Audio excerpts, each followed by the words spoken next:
पहले तो आप सब लोगों का बहुत बहुत शुक्रिया, आप बड़े शॉर्ट नोटिस पे यहाँ आए। जम्मू कश्मीर के जो सियासी हालात है वो हम सबके सामने आया हैं। कल के दिन उमर साहब जिस तरह की बातें कह रहे थे कि भाई, और उमर साहब की पार्टी के जो वादे थे असेंबली इलेक्शन से पहले 370-35 की बड़ी बड़ी बातें थी, प्री 53 स्टेटस की बात थी।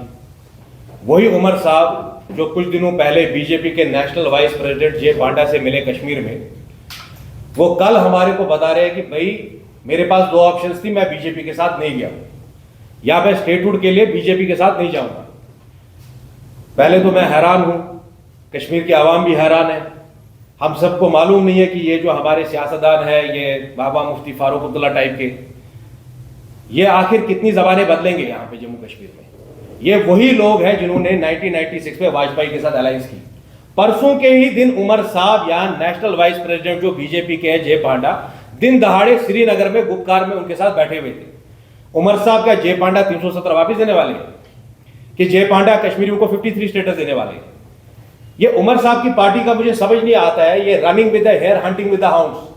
ये मजलूम भी खुद ही है और जालिम भी खुद ही है।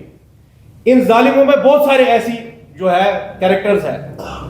एक स्पेशल जो खास कैरेक्टर मैं आपको बोलना चाहता हूं वो है आगा रोला साहब, जो एमपी है फारूक अब्दुल्ला के, जो 20 साल से फारूक अब्दुल्ला की पार्टी में है।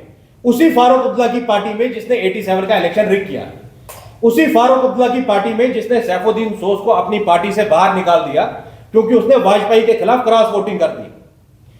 आगा रोला साहब उस पार्टी में 20 साल से है। ये आगा साहब का भी यही राग अलाप रहे हैं, बीजेपी बीजेपी।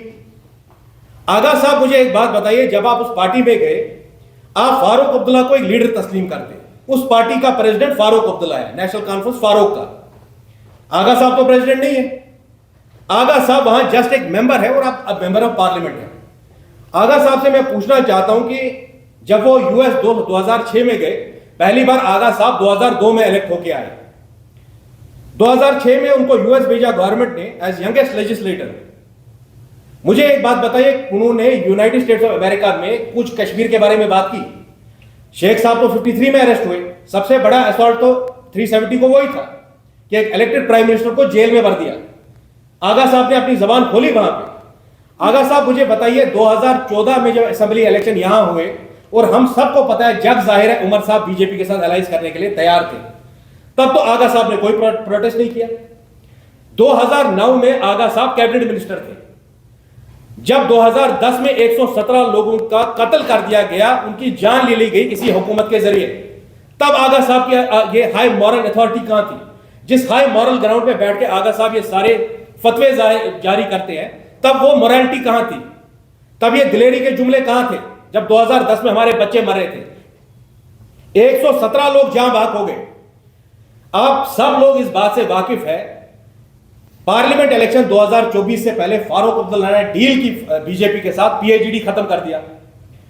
3 पार्लियामेंट सीट्स के लिए, सिर्फ 3 पार्लियामेंट सीट्स के लिए इन्हें सौदा कर दिया। फारूक साहब के बहुत अच्छे दोस्त है अमरजीत सिंह दुलत। मैं एक जिरगे में था दिल्ली में, दुलत ने हमारे सामने यह बात बोली कि फारूक साहब ने और कश्मीरियों ने 3 पार्लियामेंट सीट्स के लिए 370 की जदोजहद को फोरगो कर लिया। अच्छा, ये पहली बार नहीं है जो इनकी डबल स्पीक सामने आ रही है। आगा साहब मुझे एक बात बताइए, आगा साहब का कल तक तो दूसरा प्लान था ना, जो दिल्ली में एक मौलवी साहब के साथ और हैदराबाद के एक लीडर के साथ मिलकर जो मुज़ाकरात हो रही है, ट्रैक 2 पे बात हो रही है। कल तक तो उमर साहब की हुकूमत को टॉपल करना चाहते थे। ये 3-4 दिन पहले आखिर हुआ क्या ऐसा कि आगा साहब और उमर साहब एक ही साथ बैठ के दोबारा एक ही सफ में बैठ गए? 3 दिन पहले यह हुआ कि हमने आपको बताया कश्मीरी पार्टियां किस तरह आईएसआई से डील करती है। फारूक अब्दुल्ला और यासीन मलिक का रिश्ता क्या है असली में? फारूक अब्दुल्ला और यासीन मलिक का वही रिश्ता है जो जमात और पीडीपी का रिश्ता है। फारूक अब्दुल्ला मुझे यह बात बताया, जब 87 में उसने रिग किया इलेक्शन, उसके बाद वो लंदन भाग गया। जब लंदन भाग गए, वो जेकेएलएफ को फाउंडर अमानुल्लाह खान से कितनी बार मिला है लंदन में।